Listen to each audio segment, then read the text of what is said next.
I guess we'll go to Donald Trump and tariffs, because the Trump agenda. They're very upset about, yes, tariffs and DEI and all of that. This is something, we talked about this a little bit before we got to air. I think we both have the same view on it, which is you say what your view You is. can't make me care about tariffs. Yeah. You cannot make me mad about them. It's not going to happen. You can scream, you can yell. You're getting it from all sides right now. You're getting this sort of just classically presenting globalists. You're getting Democrats, obviously. You're getting more libertarian-leaning Republicans who wanted sort of anti-woke stuff, but not this. And they're all just incentivized to gin up as much hysteria as possible. But it has been 10 years of this now. And it just started. It's the beginning of Trump's term. He has there's a lot of reason for him to kick up a bunch of chaos and create a bunch of leverage and begin some kind of negotiations that I don't know really anything about at this point. And it's okay to just sit down and be like, let's see how it goes. Yeah. Like, I think that's fine to just take it day by day. I don't know why we have to go to, DEFCON 1, as you were saying before. I agree. It's like, let's just take a chill pill while we can still afford them. They're made in calm China. down. Just simmer, as Bill Hemmer used to say. Simmer, calm down. They won't. But it is interesting to me because Trump always says, I ran on this. And he is doing only stuff he ran on. Really, everything he's doing is a promise made, promise kept. Yeah. This one in particular has been a lifelong issue for Trump. This clip has been circulating on social media. I saw it on X a couple of times. And it was back when we still liked Oprah. In 1988, when she was still somewhat self-deprecating and likable, not her billionaire actress self, like, what? With Meghan Markle. What? They wanted to know how dark your baby was gonna, what? We don't like that version. However, fat, fun Oprah was great. Thin, bitter, too rich to relate to Oprah is not great. So Oprah had Trump on in 1988 when he was, by my math, 41 years old. Wow. And listen to this exchange. What would you do differently, Donald? I'd make our allies, forgetting about the enemies you can't talk to so easily, I'd make our allies pay their fair share.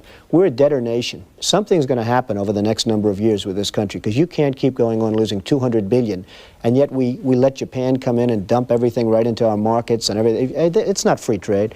If you ever go to Japan right now and try to sell something, forget about it, Oprah. Just forget about it. It's almost impossible. They don't have laws against it. They just make it impossible.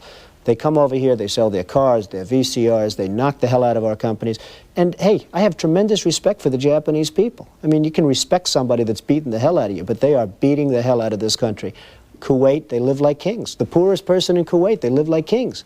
And yet they're not paying. We make it possible for them to sell their oil. Why aren't they paying us 25% of what they're making? It's a joke. This sounds like political presidential talk to me, and I know people have talked to you about whether or not you want to run. Would you ever? Probably not, but I do get tired of seeing the country ripped off. Why would you not? I just don't think I really have the inclination to do it. I love what I'm doing. I really like it. Also, it doesn't pay as well. No, it doesn't. But, I just probably wouldn't do it, Oprah. I probably wouldn't, but I do get tired of seeing what's happening with this country. And if it got so bad, I would never want to rule it out totally, because I really am tired of seeing what's happening with this country, how we're really making other people live like kings, and we're not. People are tired of seeing the United States ripped off. And I can't promise you everything, but I can tell you one thing. This country would make one hell of a lot of money from those people that for 25 years have taken advantage. It wouldn't be the way it's been. And you know what's interesting about that clip, among other things? That was 1988, before we decided to really open the floodgates to trade with China. Yep. And then, of course, by the time he ran in 15, all he was talking about was China. Yeah. Well, he was right. That was in Silicon Valley around in 2015, 2016, that was the one thing at that time that you were allowed to talk about. Because you remember, like, Peter was run out of town. You could not talk about Trump at that time, but you could talk about China. Everybody was already keyed into China. And that was one where it was this thing that you would hear, I don't agree with them on everything, but China, which was very interesting at that time. He was super, super early to it. And I was just thinking while we were watching that clip, you're right. That was just before the China stuff happened. China just retaliated, or they said they were going to retaliate. Yeah, they said, but as of coming to air, they hadn't announced what exactly they're doing. So I saw a bunch of things, but the one that stood out the most was they're going after rare earth metals, or they're saying they're going to. Mm-hmm. What's interesting about that is a strategy that they've been on for decades, okay? So they're subsidizing their mining facilities and more importantly, their processing facilities, while we have been regulating our processing facilities. Our EPA makes it almost impossible to process things over here. People think that rare earth metals means they're like super rare. They're all over. We have them in Texas, in California, in Alaska. We just found a huge store of them in Maine. We can't process them. And this trade stuff, actually, like ignore all of the other tariffs. This one thing with China, it really does matter because now it's being used as a weapon against us because we allowed them to subsidize their industries and because we didn't tariff in response, because we regulated our own out, they can now hurt us in this way. So yeah, I think on this stuff, he's correct. Yeah, just getting this in. China has responded. China's finance ministry said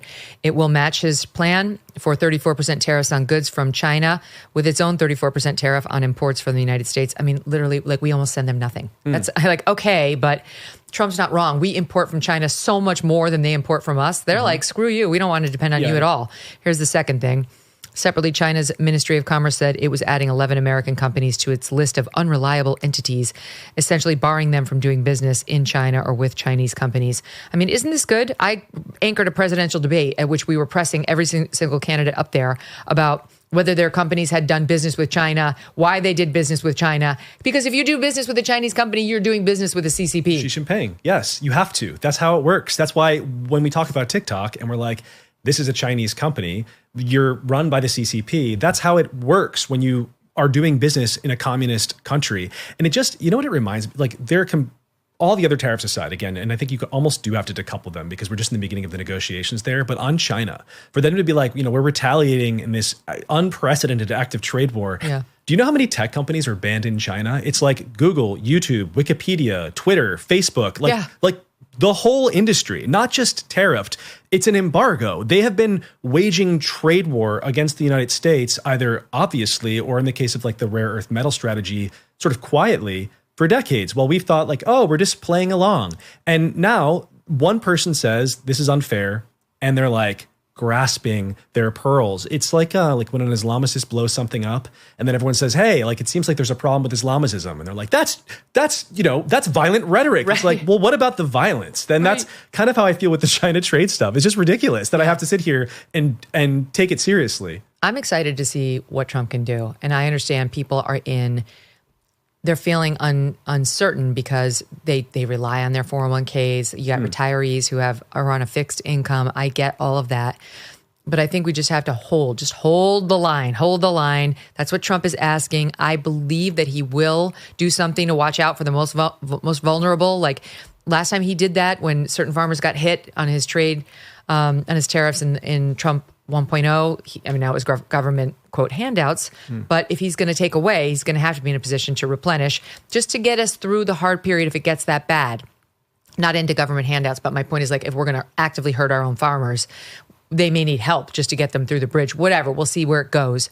But I believe he's not just going to let Americans suffer. The whole point of doing this is to make Americans prosper. Right. It's to reshore manufacturing is what he says. I think there's like, are we doing trade deals or are we reshoring American manufacturing? I don't know that they're not antithetical, but like I don't know they're the same strategy.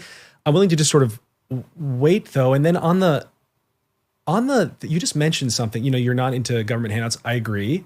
But this is the complicated piece of the puzzle is that China really is. And so if you're competing on a global stage, and you have China massively subsidizing industry and blocking American industry from competing, what do you do? Mm-hmm. Like, it's not like, oh, be a capitalist. Europe is doing the same. Europe, massive fines on American companies. Like, that's not a capitalist system. So what is the correct way to navigate if your competitor is massively subsidized by one of the wealthiest countries in the world? Mm-hmm. And it's like, I don't think the protectionism stuff is so crazy when that's the terrain. It's just like, I think it's a different set of rules. Well, we have a big, beautiful body of people from whom to buy and sell goods right here in the United States. Yes. So, that's one of his goals. He's not cutting off all trade. He doesn't want to cut off all trade with all foreign countries, but he's playing some hardball. And I heard an assessment on this morning's The Daily from their European correspondent suggesting, look, it may actually end with Europe before it even begins. They'll come to Trump. They'll strike a deal.